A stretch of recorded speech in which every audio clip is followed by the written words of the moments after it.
Goldbergs. So she was taking a picture with Carol Burnett, right? And I'm in the background like this. And the only reason I knew I was in the background of her picture was because I saw it on Instagram, and I'm literally like this. I mean, I swear, I'm just like, oh my God, so close yet so far. And then I see Regina King, and I'm just grabbing on these people. I don't know these people. I'm just grabbing onto them like, hey, girl. She's like, girl. I said, oh my God, you see Carol Burnett over there? She said, let's go. I said, okay. And I get to talk to Carol, and I am just a blubbering idiot, but there's a picture of me, and I am so happy, tears of joy, right? Okay. So I shared this with the people that I'm working with.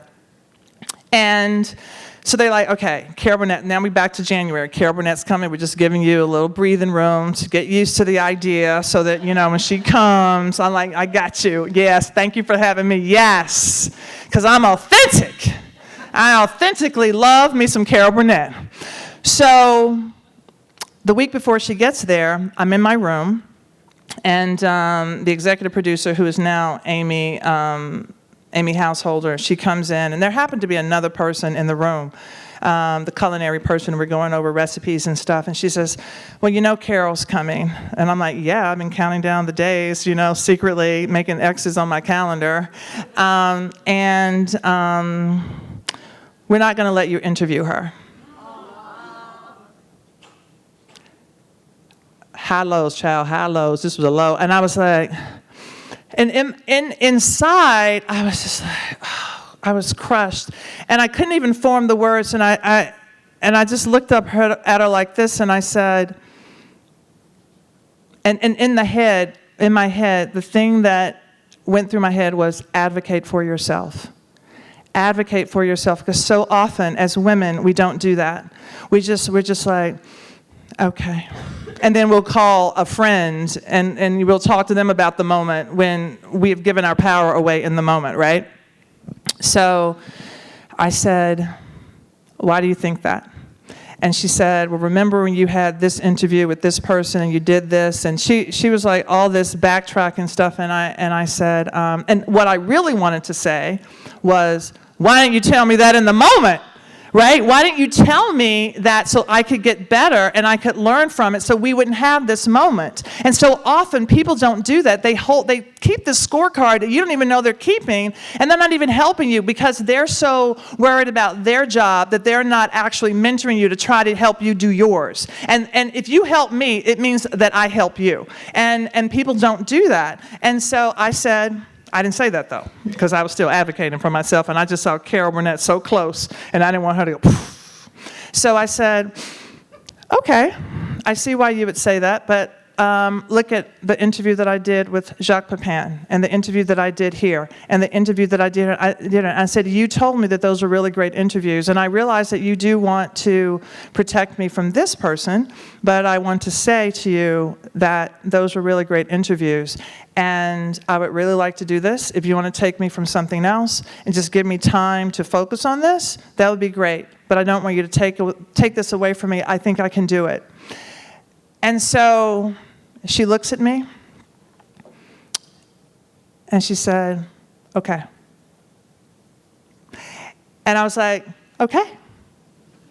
And the moment comes for me to interview Carol, and I was like, I'm going to prove her not wrong, but right for choosing to let me do it. I didn't want to have the negative energy of proving her wrong. I wanted to prove to her that she made the right decision, that she can trust me in these moments. And so I did the interview with Carol. I didn't fangirl. I got the questions out, but it was just enough of, I love you. I didn't cry in the middle of the interview. At the end, I got to tug my ear with Carol. Dude. And then I ended up, so after that, and Carol goes away, and I just walked like this. And a camera guy was still rolling, and I was just like this.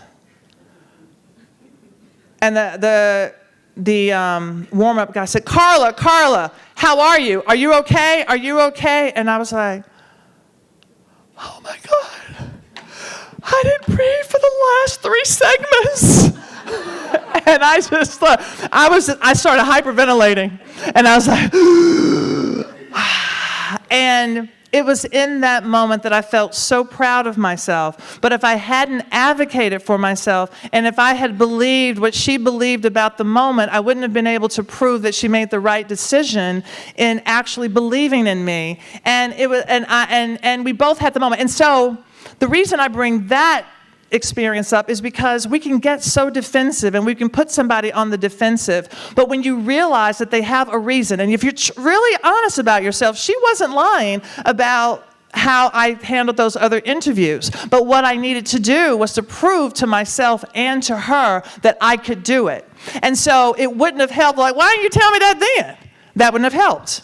But so sometimes you have to be strategic in the moment to actually believe in yourself and to say, how can you catch more flies with sugar than with vinegar? And how can you put the power back on her? And I went back to her and I said, she said, Carla, you did such a great job. And I said, thank you for believing in me. Thank you for giving me this opportunity, because I realized that it was one of the biggest interviews that we had done.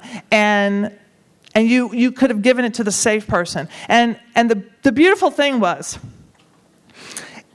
and everybody asks how we all got along on the chew. And those guys were so amazing. And I told them what had happened, and they said, Carla, we wouldn't have done that interview because we know how much you love Carol Burnett.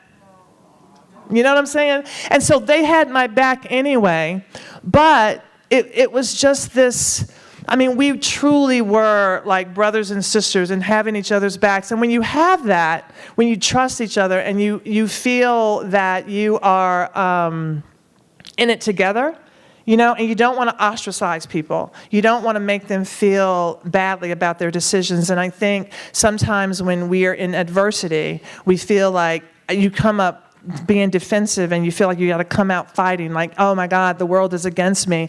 But if you can just hear why that adversity is coming to you and what you can do about it. So that's that. That wasn't even on my list, you know. But so, oh my God, I only have how's my time? Okay, I have 10 minutes. Okay, so. There's another moment that I felt really proud of myself in standing up for myself, and I wanted to tell this story because, again, sometimes in adversity, we as women give our power away. And it was when I wanted to do my second cookbook, and you may really prefer about what I'm doing now, but okay, all right.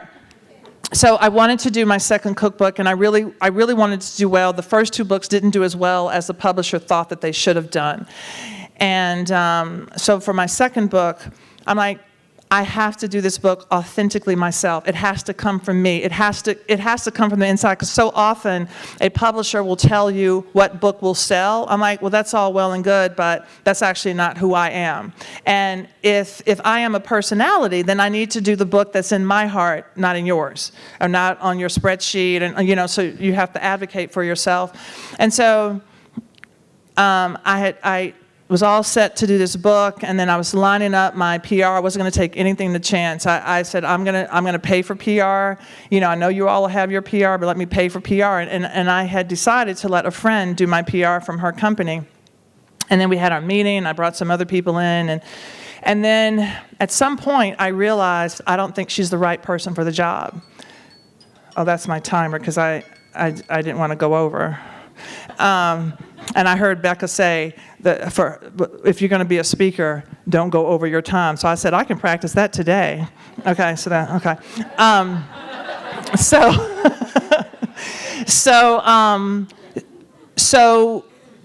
I didn't feel that she was right for the job. And the reason I felt that she wasn't right for the job is because I didn't think, honestly, in the food world, there aren't that many black people. And I didn't think as a PR person she knew where to go and find the black people. And my book was about soul food, and soul food every day in celebration. And I had to be honest with that, but I wanted to tell her that.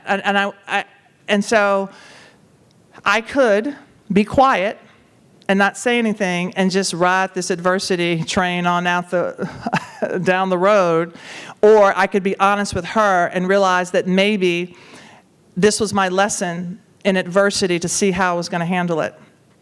And so I said to her, I called her, and we kept missing each other, and I said, I'm not going to leave a message, I'm not going to send an email, I will speak to her in person because I owe her that respect. And I said, I don't think that you're the right person for this book. I don't think that you know enough about the markets that I need to get into for this book. And I said to myself, where are black, and this is how I'm thinking, like, where are black people? A lot of them are in music and entertainment. So I need somebody in music and entertainment and not necessarily food. And this is how I'm thinking. And so, she was upset. And I said, I understand why you're upset, but I was also trying to stay on my side of the fence. A lot of times we start thinking for other people, what if they think this about me? What if they think this? I don't know what you're thinking about. I don't know what you're thinking about me. If I stay on my side of the fence and I have the integrity to think how I feel, then I can have this conversation in love and not feel like it's going to be antagonistic. And so I said, I understand why you're upset, but I stand by my decision. I think this is the right thing for me. And I go on to get another PR person, and I said to them, where are you going to push this? Do you know the markets? Because I don't, but I need you to be able to do your job. And it had nothing to do with her being white or Jewish or anything, because the other two ladies were about my age and they were white, but they knew the markets. And the book did remarkably well because of it. And I felt really good about taking a stand and seeing that as a test for me in terms of how I needed to move forward and not giving my power away. So, and my life continues to be that way. And so when adversity comes to me, I ask myself, is this mine? How do I feel about it? And how am I going to move through it? Because without adversity, you do not grow. You absolutely need adversity. And if you're supposed to be whatever it is you're supposed to be, without adversity, you will never get there. If you try to avoid adversity and conflict, you are going to be like flatline. Because if you don't grow through it, you don't grow. And so with Top Chef, the one thing that it gave me was being comfortable with the uncomfortable. And sometimes you have to ask yourself, am I comfortable with the uncomfortable? Even having a conversation with your coworkers, with your friends, with your spouses. And that's what my journey has been about. And so when people see me like, oh my God, I want to be where you are. Well, you better get ready for some adversity. And then you can be authentically yourself because you went through all of those things. So thank you.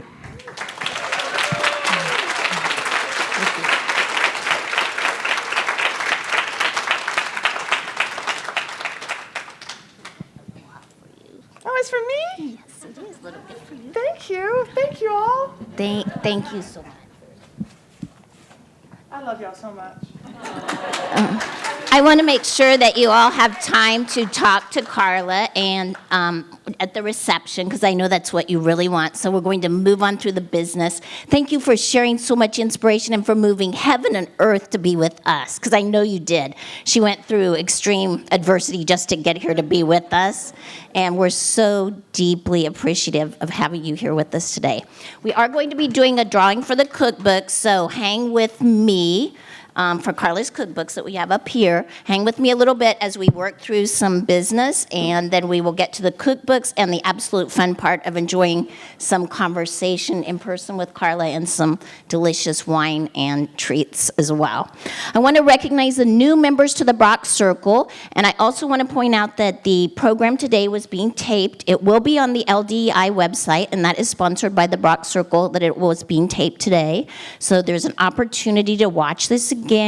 Remind yourself when you get in a tough patch, when you're sitting alone in your office like I sometimes do, wondering, why did I sign up for this LDEI committee or job, or why am I taking on this new project? You can watch this again. So it will be available. I want to call forward the new members of the Brock Circle, a representative from the Nashville chapter, if you'd come forward.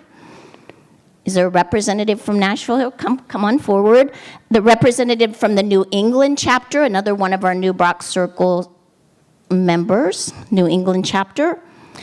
And also Judith Hollis Jones. I'm not sure if Judith is here. Okay. She's a new member, though. Antoinette Benjamin, please come forward. And also Olga Boykas. Olga. Joanne Naganawa. Joanne.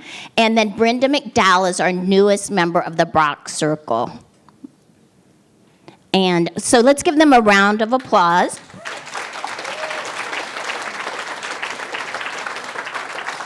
And my assistant is going to provide a lei to you. So we really thank you for joining the Brock Circle. If any of you are interested or not members of the Brock Circle, be sure to ask one of these folks about it, or ask myself or our Brock Circle committee. I want to recognize Ann Stratty, who is instrumental on the Brock Circle committee, Ann, our president, and also Treasurer Sharon Olson, who served on this committee. Margaret Hoppel Perry, who were instrumental in helping us with this program as well. Margaret. And Patricia Erd.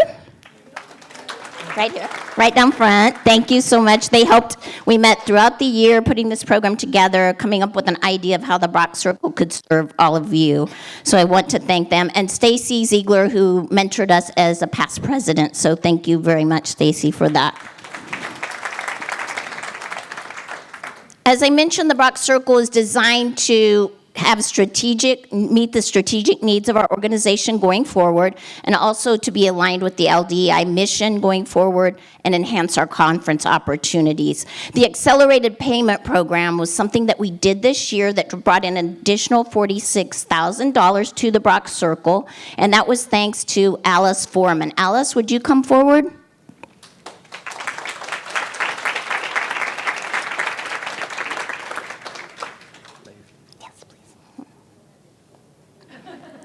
And Alice dreamed this up. She's great at dreaming up ideas, and she kept us on our toes. So Alice, and thank you so much. Mahalo. Mahalo. And Mike will give you the lei. So thank you for that. We want to recognize the people that completed their payments early. They took Alice up on this great offer. Cricket Carson, Julie Chernoff, Patricia Erd, Maria Gomez, Lawrence, thank you. Joanne Naganawa, right up here, thank you. Ann Stratty, the Austin, Boston, and Dallas chapters. Thank you for completing your $10,000 commitment early, and that really does help the fund grow. And thank you all. So.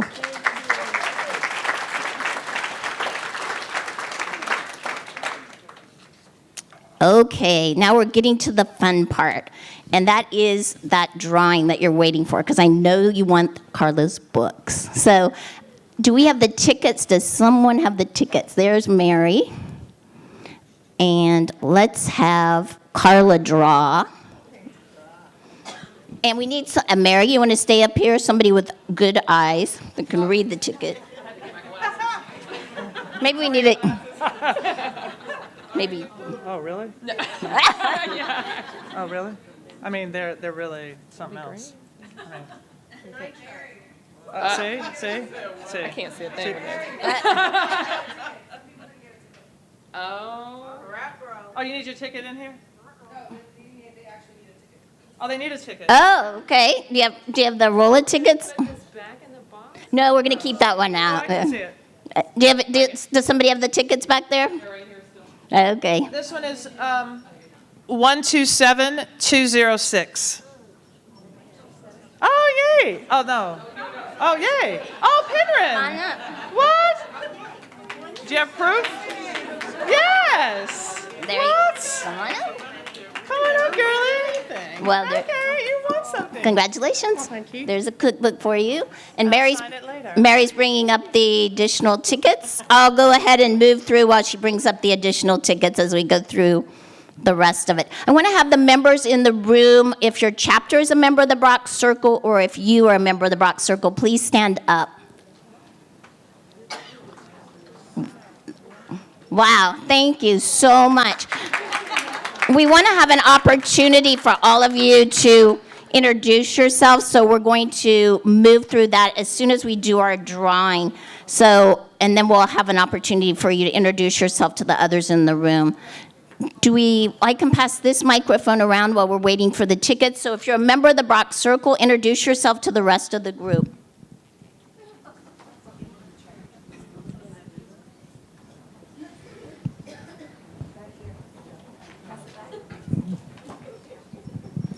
Hi, Judith Fab McDonough, Boston Chapter, Mariposa Wines. Gay Anderson, representing the Atlanta chapter. Teresa Farney, the food editor at the Gazette, Colorado chapter. Rachel Mueller, Monterey chapter.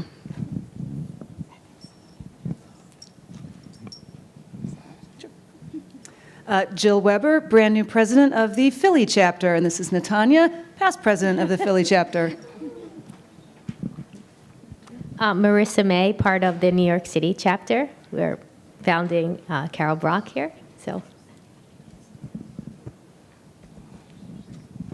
Alice Gouch Foreman from the but we have someone from our Seattle chapter who wants to say something. Pasha Scott, Seattle chapter. Patricia Gillis, Seattle chapter.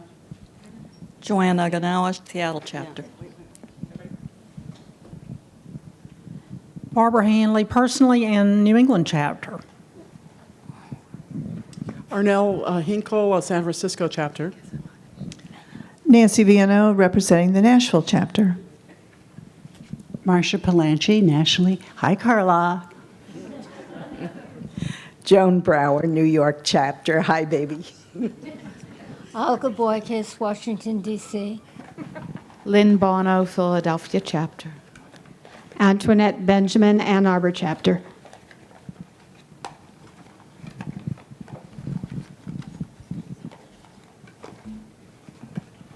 Diane Wheeler, New England chapter.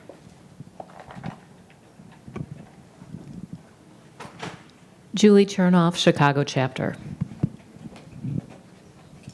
Toria Emus, Chicago chapter. Jessica Ellington, Chicago chapter.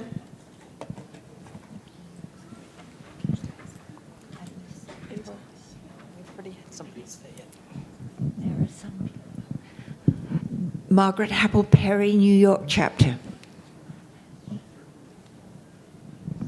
Rita Jamais, New York chapter. Ann Stratty, Washington, D.C. chapter. Sylvia Gagnier, Nashville. Beth Pav, Austin chapter. The left side, first candidate.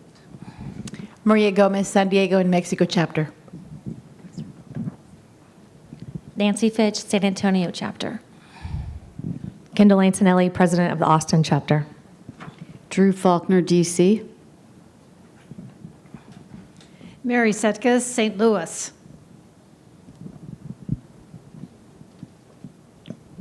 Gina Birchnell, Austin chapter. Beth Allen, New York chapter. Margaret Norfleet Neff, North Carolina. Barb Pyers, Atlanta. Linda Roth, D.C. Shelley Sawyer, Atlanta. Barbara Spencer, New England chapter. Sharon Olson, Chicago. Marilyn Carlson, Seattle.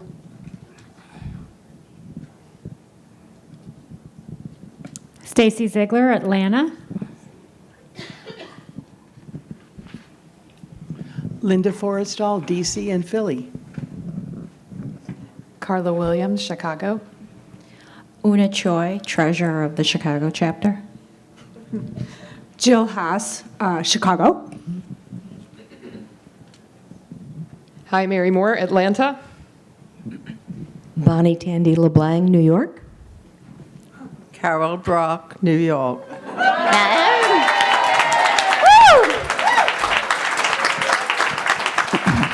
Thank you all very much. And aloha, I'm Haley Matson Mathis. I didn't say that off the top from Honolulu chapter. So thank you all for introducing yourself. We wanted you to have a little bit more time to tell something about yourself. That was a wonderful idea that Margaret Hoppel Perry recommended on our committee. So we would find out who was a member of the Brock Circle here. If you are not a member and you want to join, then ask one of those individuals or any of us about how you can become a member. And now we're going to go back to drawing more for the cookbooks.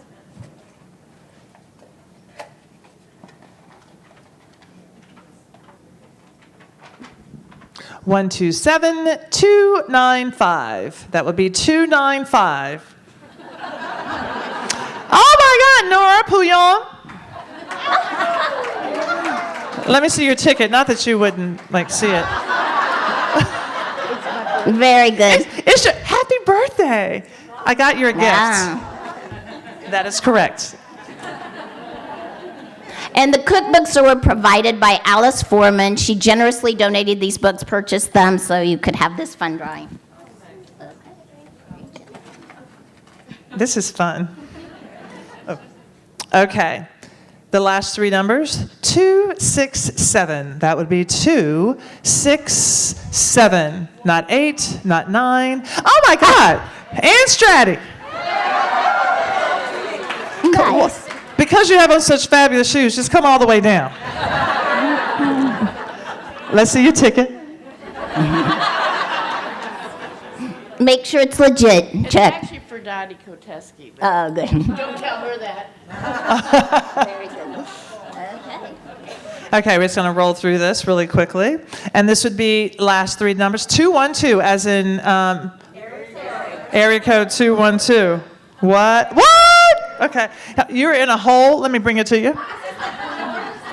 Let me see your ticket. That's right. That's right. That's good. You know, when you're giving away stuff, you have to be on the up and up. That's right. 281. That would be 281. You have to be present to win. Okay. I just made that up. I didn't know that's true. Are you looking for the ticket? Yes. Okay, let's see it. Oh, just kidding. That was good. Very good. Adversity. You know, it's the thing. Okay, here we go. And 27270. All right. Make sure you check her ticket.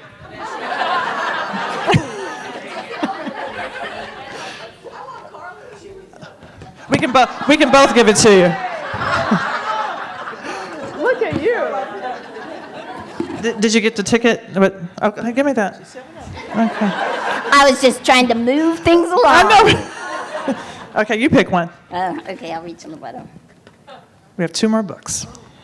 This one's stuck. Okay. Oh. Whoever's on top. We didn't choose you. Okay, 245. 245. All right. I won't make this mistake of taking the book back there. Okay, where's your ticket? Okay. Thank you. Yeah, congratulations. Okay, last time. One more. Okay, and it is 287. Oh! Come on, Miss Rita, run on down here. You're the last contestant on The Book is Right. Oh, yeah, let me check your ticket. Okay, that's right. Oh my God, you're welcome. Thank you for doing that. And thank you, Alice, for donating the cookbooks. Really appreciate that. Next up, I'm the only thing in your way between the wonderful Wente wine, and is Allie Wente in the room? Please stand up if you're here. I want to thank them for donating Dolores Cake Bread, for donating the wine we're going to enjoy, and Sunnyland Farms is Stacy Wilson in the room. our partner. They are our partner and will be serving some mixed nuts this evening that we're going to be enjoy, and then you can get to doing what you love to do the most, talk and drink and talk to Carla. Thank you very much for being a part of this Rock Circle program.